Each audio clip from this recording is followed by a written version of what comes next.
Good evening and welcome to the Co-Cathedral of St. John the Evangelist. I am delighted to see you all in person tonight and other attendees joining us on the live stream for this, our fifth and final session of reflections on Lent and the events of Easter through art. Tonight, we are witnessing Christ's resurrection through our three works of art. First, we visit Christ's empty tomb, as seen in the Holy Woman at Christ's tomb, painted by Annibale Carracci. Second painting of the evening, Noli mi tangere, Latin for touch me not. We see the risen painter Titian.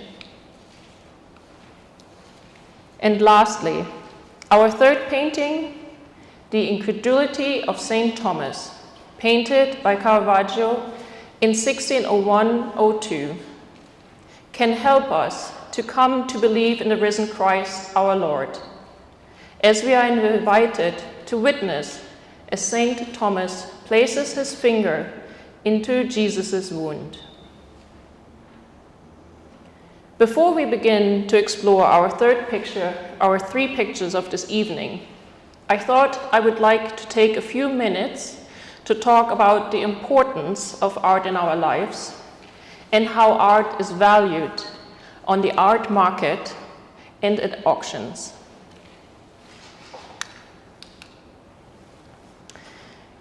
Two weeks ago, we were reminded that art played an important role from the very beginning of human existence.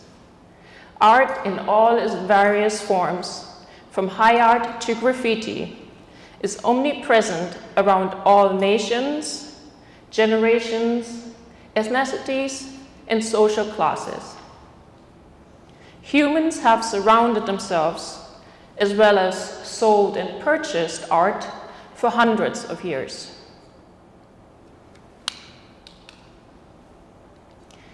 Art auctions were mentioned in the Oxford English Dictionary for the first time in 1595. In the late 17th century, the London Gazette newspaper reported the auctioning of artwork at coffee houses and pubs around London. The world's oldest auction house, the Stockholm's Auctionverk, was founded in 1674 in Sweden. After that, Sotheby's held its first auction in 1744. It is the world's second largest auction house. Christie's, the world's largest auction house, was founded in 1766. In the US, Freeman's Auctions was established in 1805 in Philadelphia. And most recently, Heritage Auctions is now probably the most trusted and largest auction house out of 25 to 30,000 auctioneers in America. Art dealers and auctioneers around the world sold artworks for $65 billion in 2022, with post-war and contemporary art making up the majority of fine art auction sales. The United States is the largest single market with recorded sales over $28 billion. Auctions are exciting events with tantalizingly enticing prices for often rare and desirable objects and collectibles, offering something for everyone. My own first experience with an auction was when I was 6 years old and my dad took us to a cattle auction. Although it was not art, which I would come to enjoy much later in life, it was truly exciting.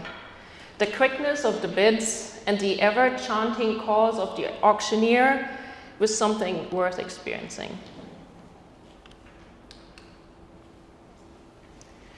Although, of course, most of the public attention goes towards the most highly priced pieces and the artworks which make the biggest splash. The current highest price ever paid for a work of art at an auction is $450 million, which includes the commissions. It was by Leonardo da Vinci. It is his portrait of Christ, Salvator Mundi, Latin for Savior of the World. It was painted in 1500. The painting was sold in November 2017 through the auction house Christie's in New York City. And in your handout, there's a link to a 10-minute YouTube video, which is the actual auction of this painting. And you can see how the prices are rising, and everyone is just amazed that money and the amount is just rising by the moment. Other works of art which have set records include, for example, this beautiful 18th century Florentine ebony chest, inlaid with amethyst quartz, agatite, lapis lazuli, and other stones. It was sold for $36 million at Christie's auction house in London in 2004. Among sculptures, this 6-foot-tall painted bronze sculpture made by Alberto Giacometti in 1947 is the most expensive sold at auction. It was auctioned at Christie's in New York in 2015 for $141.3 million. One might wonder how the price, certainly for these three examples, but really any work of art, comes about. Undeniably, a powerful force of driving up the price of art is the desire to demonstrate the wealth status of the buyer, as always has been the case. So it's nothing new just recently. However, there are specific properties of artistic pieces contributing to its value, such as the condition of the work, the fame and popularity of the artist, and the perceived increase in future investment value. The price is also determined by the artwork's provenance, which is the history of its ownership before it enters into auction or dealership. But most of all, private dealers, flea markets, or directly from an artist have a specific meaning personally to us. They make us feel good or challenged. They elevate or change our surroundings. Just last week, we discovered through the painting Christ of St. John of the Cross by Dali, Holy Women at Christ's Tomb. Side note, usually the text that I present and that's on the handout is very close. This time I'm just leaving out a few things, but I left them in your handouts because I thought it was additional interesting information. So just you're not surprised. Ani style. He was together with his cousin, standing artist. Annibale set out to transform Italian painting, rejecting the artificiality of mannerism. In combining Northern Italian naturalism and the idealism of Roman painting, Annibale created the foundation of Baroque art alongside Caravaggio. And as you consider tonight's first painting, I would like to quote from the Gospel of Matthew, chapter 28, verses 1 to 7. I quote, "After the Sabbath, as the first day of the week was dawning, Mary Magdalene and I know that you are seeking Jesus, the crucified. He is not here, for he has been raised." Oh, thank you, dear. Amelia, you are a treasure. How do you think your mom is doing? Yeah, good, okay. We think she's doing very well also. So, Ulrike, I'm fascinated by the flamboyance of the women at the tomb. Yeah, I it's like somehow I have an image of something a little different. Yeah. Flamboyance, I don't know. Absolutely, and you hit basically the nail on the head. This is because this is Baroque in its finest. Baroque wanted to be flamboyant, be bold. It wanted to impress. It wanted to feel emotions in us, awaken emotion while we look at this. It's often kind of a little bit of drama in there. We can, if we look at the individual figures, and I point them out, I name them as I point them out, so I recognize her through that. And then over here we have the Virgin Mary, and we can see her through her very typical color combinations of the red and the blue. And this is Mary, the wife of Clopas, which is, I'm not quite sure, it's either the sister or the sister-in-law of the Virgin Mary. And so they all coming rushing to the tomb, and it's beautiful. They're all, and then it's like Carraggi froze them in the moment as they were encountering the angel. And I love the pointiness of the toes. While they were rushing, and he froze them right there. And we could imagine if it would be a movie, if we would just switch it on again, we could see them rushing either forward, or eventually the Virgin Mary might actually step away. So yes, the Baroque very much wanted to express emotions, and we see different emotions. So I don't know, what do we think the Virgin Mary, how is she feeling? That you move from flamboyant to emotion, because it's more accurate in a sense, no? Capturing, even the angel has a full of emotion, right? Yeah. Kind of pointing with such clarity. To the side, and there's a wonderful eye contact between the angel and Mary Magdalene. I mean, she's looking the angel straight in the eyes, and she's so attentive. I think she's kind of the calmest, but she pays attention to what is he telling me? Because right now we need to understand, this is a surprise for them. They were coming to the tomb to anoint Christ, who they had seen had died. If we follow the Virgin Mary's gaze, she's exactly kind of following the hint. I find it interesting. To me, I see the three women, each in her Magdalene, standing by, and Mary, not sure. You know, and it sort of reflects contemporary people's attitudes about this. You know, some people are, you know, just gung-ho and believe in everything. And so I'm just, okay, what if?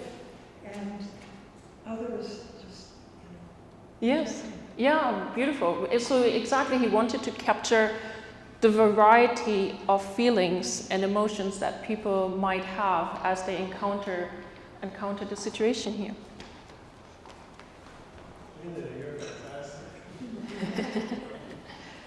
Mary to me looks surprised, almost surprised, and kind of the way her hands are like, oh my goodness. And I wonder what she was thinking, because she's had an angel experience in the past, and it looks so calm to me, and just like, yeah, here it is, here he is. So just that relationship strikes me between Mary and the angel. Mm-hmm. Someone said that before, we always think, oh, an angel, right? But every time we encounter through the Bible that someone meets an angel, the angel needs to say, don't be afraid, because I think it's quite the experience.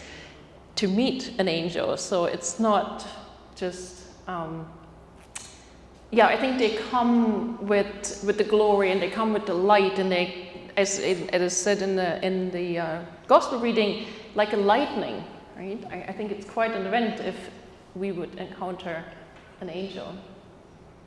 Yeah, absolutely. And I think the colors are also beautiful. I also find it interesting, to me the focus is on the angel because the three women faces are all in shadow. Mm-hmm. Yes. Yeah. I'm also really struck by how masculine the angel is, the limbs and the arms and the hands. I mean, I know most angels are male, I think, but it just strikes me. Mm-hmm.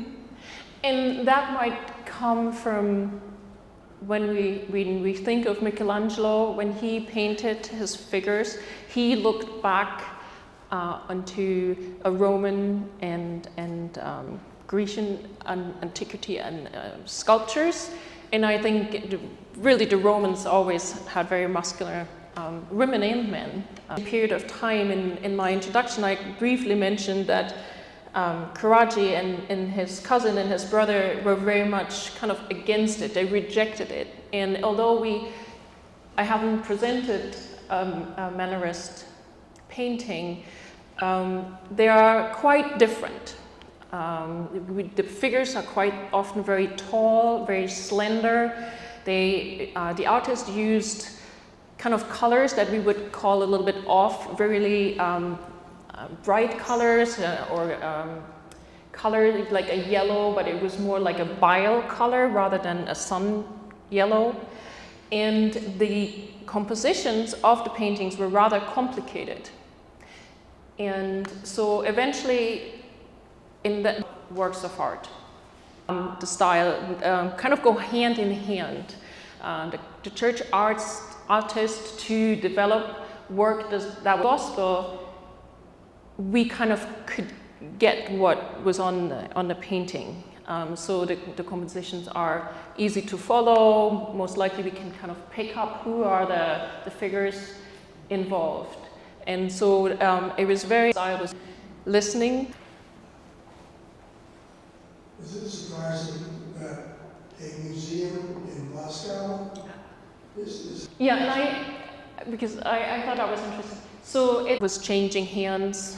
A lot of art from Italy came to England. There was large collections in England. Private people love to surround themselves with art. And I guess there was also then a trade.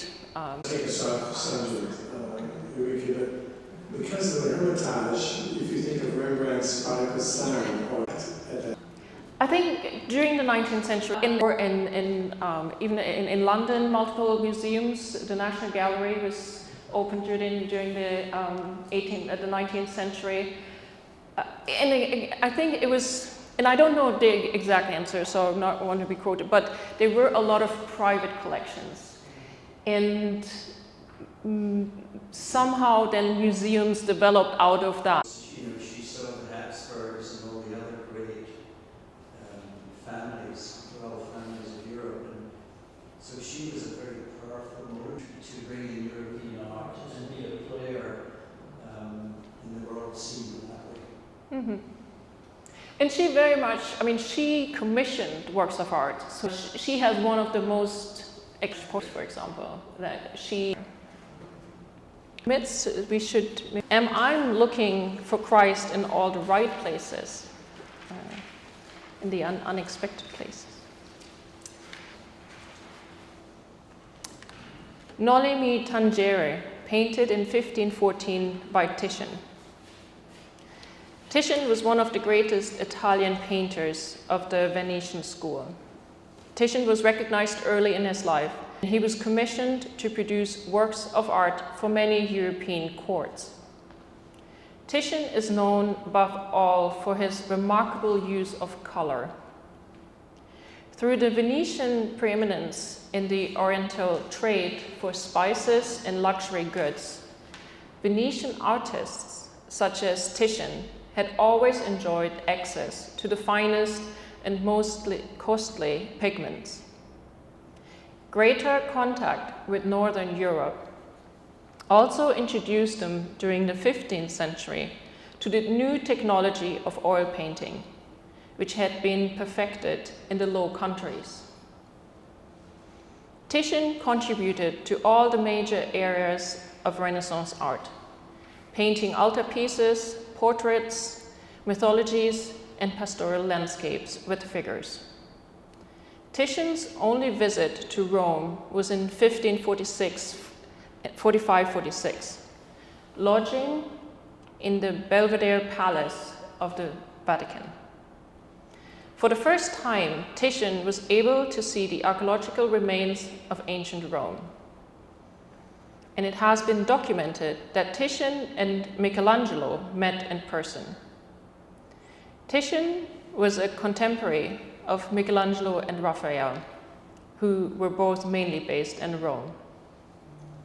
Titian had a brilliant career, spanning more than 66 years and producing more than 150 paintings, 15 to 18. But Mary stood weeping outside the tomb. Jesus said to her, "Woman, Wagner," she said to him, "Sir," him in Hebrew, Rabboni, which means teacher. Jesus said to her, "Do not hold on to me, because I have not yet ascended to the Father." End of quote.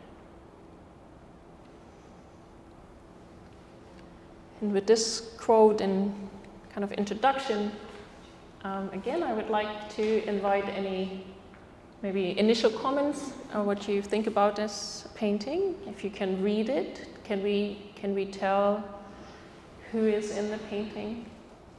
And does it speak to us? What is Christ holding in his hand? Yeah, so he's holding a garden hoe. A garden hoe. That's why she was looking as a gardener. But I think Titian gave it to him because in the Gospel, Mary Magdalene was mistaken him for the gardener. So it kind of, yeah.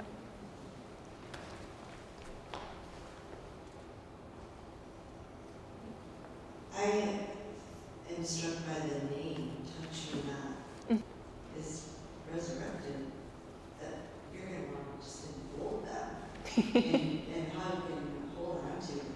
And so it's a really striking. Yeah, and very briefly, so it's resurrection. And point of discussion later on, why was that? And I think there's a two-sided discussion about that. But yes, absolutely. So if she wanted to embrace him, right? Because he was there. And there's another translation to this. It says, "Don't cling on to me." And I think resurrected.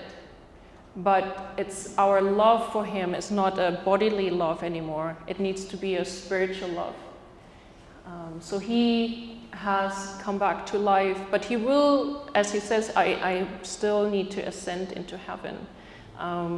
So it's this. It's not so much that because they were rather close, and it's not that he's rejecting her, but he's kind of in a different place where it's not necessarily about the embrace. But I think this one, and I think it's such a beautiful captured. Mm-hmm. Pain, so there's no magic here. Take it easy. You have to live with your reality, with your sense of grief and joy and all of what it means. Because I am not here to fix you. I'm here to walk with you in your own story, or journey. And also just to extend, and I will show myself to make you believe that I have risen, but I'm not here to stay. I think that's an important... Work here on earth, and I am passing it on. It is your job to spread the faith. Mm-hmm. Yes. Oh, Brian.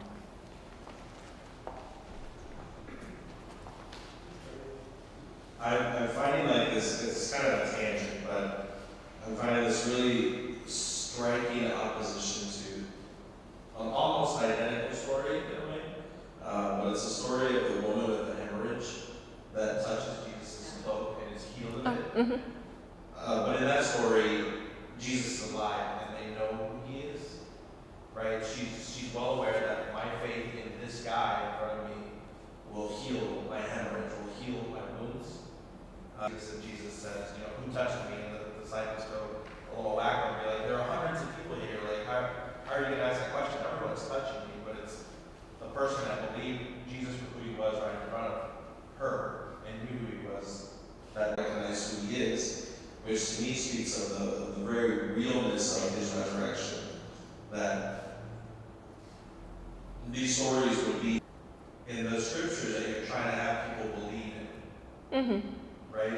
It's a theological term when I study theology called criterion of embarrassment, which people say this is kind of embarrassing, right? It's Jesus, and he's here, he's present, and they don't recognize him. It doesn't make sense to put this in the scriptures unless it were true, unless it were real, unless Jesus is resurrected. So it's interesting, but it makes the resurrection real for me in that way, that Jesus was in front of them, but they just couldn't believe that he would be right in front of them because he had just died. Yeah.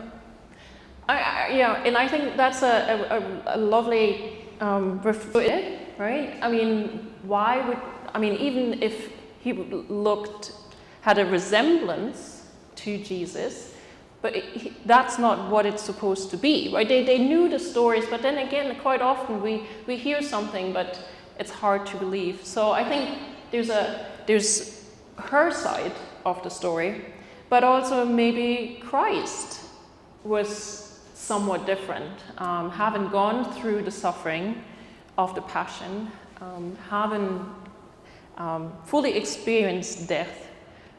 So there might be something different with him as well.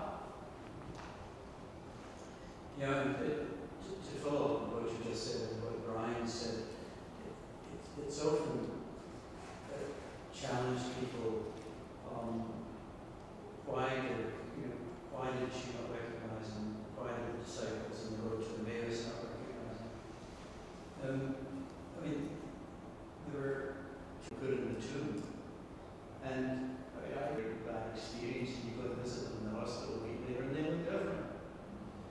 Over the corpse, even in that period of just 24 hours, how different the body looks. Mm-hmm. And so we don't, at least I don't know what Jesus' body was.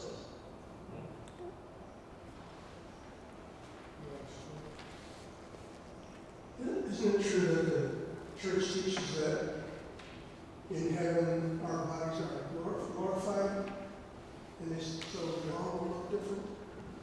I thought that his resurrected body just was glorified. And so it's kind of like in a movie. That's what I always thought. Mm-hmm. The church teaches that. I think I think there's probably a little bit of but probably not as quite before. So that's probably a very kind of a tough question almost to answer. I mean, I need the answer. yeah, Father. Okay. I always tell you you're a better theologian than I am. So I was in our body, through. I'm just so conscious. I can hardly recognize him, right? So now when he moves to the other side, yeah. But to John's point, we do have a sense that a glorified body is a different body.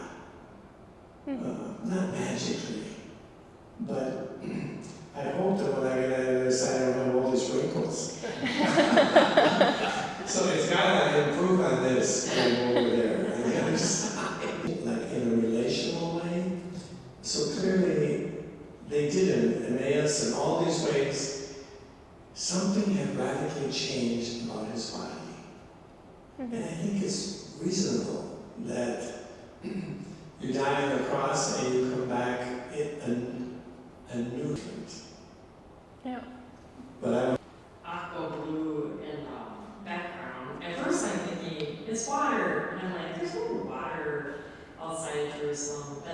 now I'm thinking it must be the shadow or of the distant hills. I don't know. So it's not Jerusalem. So painters quite often into their own times, either with clothing reason, and then the other reason in any time, even though it happened 2,000 years ago in Jerusalem, but it is a story that happens year after year. And so yeah, no, it's a northern Italian landscape, but it is, I think, a beautiful something like this, right? He could have just cropped right into it, just depicting the two figures, but he very consciously decided to set the figures in a landscape, and he used multiple to foreshadow his ascension into heaven. The tree reaches all the way into heaven. And then we have some sheep in the background, kind of Christ the Good Shepherd.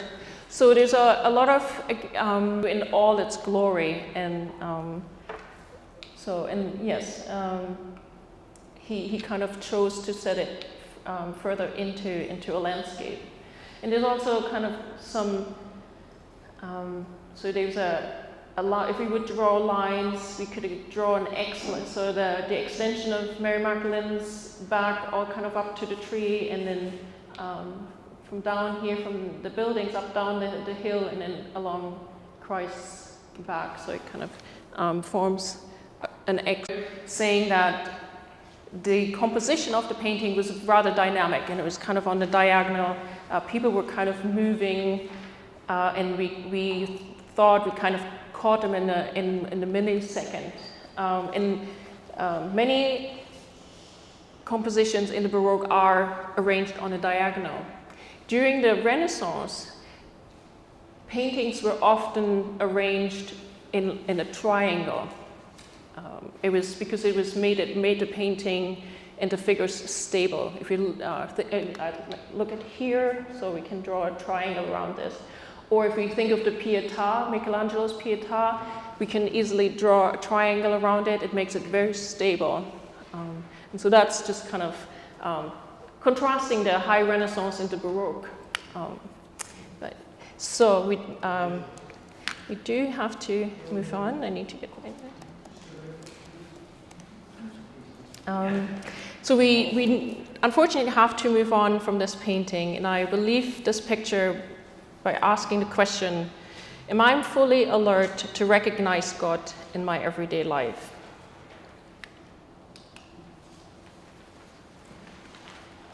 And now it is time to explore our third and last painting of the evening, The Incredulity of Saint Thomas, by Caravaggio, painted 1601-1602. Born Michelangelo Merisi, Caravaggio is the name of the artist's hometown in Lombardy in northern Italy. In 1592, at the age of 21, Caravaggio moved to Rome. By 1602, he had established a reputation as a powerful, dramatic realist, but his lifestyle was causing equal attention and no little controversy. He appeared regularly in police reports for fights and assaults. And then in spring 1606, Caravaggio had to flee from Rome, having murdered an opponent in yet another street brawl. Caravaggio was granted a pardon by the Pope in 1610, but unfortunately he died soon after at the age of 38. Caravaggio employed close physical observation with the dramatic use of chiaroscuro and tenebrism. He made the technique a dominant stylistic element, transfixing objects in bright shafts of light and darkening shadow. Caravaggio vividly expressed crucial moments and scenes, often featuring violent struggles, torture, and death. Caravaggio's painting technique was spontaneous, and he painted straight onto the canvas with minimal preparation. Much to the horror of his critics, he used ordinary working people with irregular, rough, and characterful faces as models for his saints. Characterized by their dramatic, almost theatrical lighting, Caravaggio's paintings were controversial, popular, and hugely influential on succeeding generations of painters all over Europe. I now would like you to focus one more time on the painting as I read a brief quote from the Gospel of St. John, chapter 20, verses 27 to 29. I quote, "Then he said to Thomas, 'Put your finger here and see my hands. Reach out your hand and put it in my side. Do not doubt, but believe.' Thomas answered him, 'My Lord and my God.' Jesus said to him, 'Have you come to believe because you have seen me? Blessed are those who have not seen and yet have come to believe." End of quote. And so this is our last painting. And I could not finish the series without having shown a Caravaggio. I think there are, again, we are back in the Baroque, as we probably can tell. In anything? It's so realistic, it looks like a picture to me. Like in all the different paintings we've seen, I mean the wrinkles in Thomas's forehead and everything, it doesn't even look like a painting to me, it looks like you just photographed it. It's so realistic. Yeah. Yeah, the detail is remarkable, isn't it? It's one of my favorite scenes in the Bible. I was listening to a priest giving a homily once where he was focused on the finger in the hands, but then in the hands, in his hand into my side, meaning making the point that the side wound was really horrific. This doesn't show that, but that's okay. But what follows is my favorite quote. How does it go? Thomas, you believe because you have seen me. Blessed are those who have not seen and yet have believed. Yes. He's talking about us. Yeah, yeah. No, and that's, yeah. Yeah. And it's right there, right? I mean, we can't miss St. Thomas. And as you said, the detail is amazing. His wrinkled forehead. And when we first look at the painting, we see his face, but we also instantly see the finger. And it's not just touching the wound. I mean, it's in there, right? It's not gonna, I mean, he feels everything. He definitely seen him and actually touched him. One thing that struck me is their eyes. The other two are very focused on the wound, and Thomas looks to me, he looks blind. I mean, if you, it's clear on the handout, but if you look at his eyes, he looks dazed, like he's not looking directly at the wound, but it seems like Caravaggio is really emphasizing the point that Thomas really could not see. Mm-hmm. Right? Even though he wasn't blind, he looks very much, yeah. It's like he's looking past. Mm-hmm. Right? There's someone who can't see might be looking that same way. Whereas the other ones look like they're looking intently. It's for their benefit that actually someone had the courage to kind of step forward and say, well, I have a hard time believing this. And if, right, I mean, I haven't seen, so, but it could well themselves involved in this situation as well. He actually guides Thomas's hand, which is so beautiful. I mean, he encourages him. It's like, well, you asked the question first of all, here I am, and feel it, don't be shy. Now is your chance to get the proof, the proof you need. The first to introduce this powerful sense of light,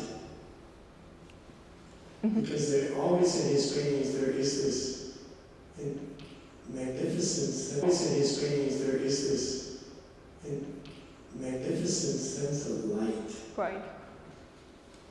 But was he following someone, or was this his?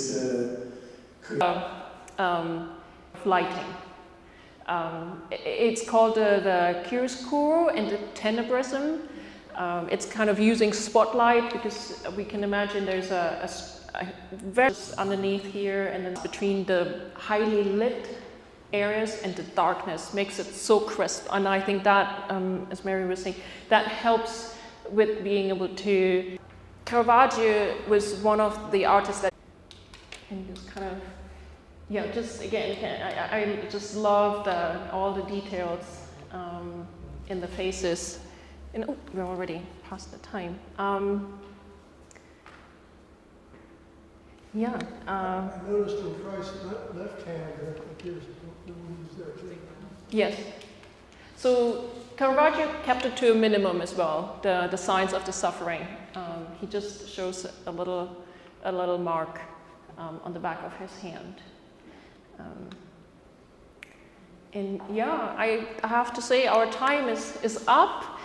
And I would just like to, I'm willing to believe without seeing, just following up on your quote. And I would like to thank everyone for joining me on a Thursday night during Lent here at the Co-Cathedral, and to learn and to explore and reflect on the beautiful art which we have inherited over the last 500 years. It has been a great pleasure and joy for me to prepare and to present these lectures. I continue to learn so much during the process. I also would like to invite you, if you would want to send me an email.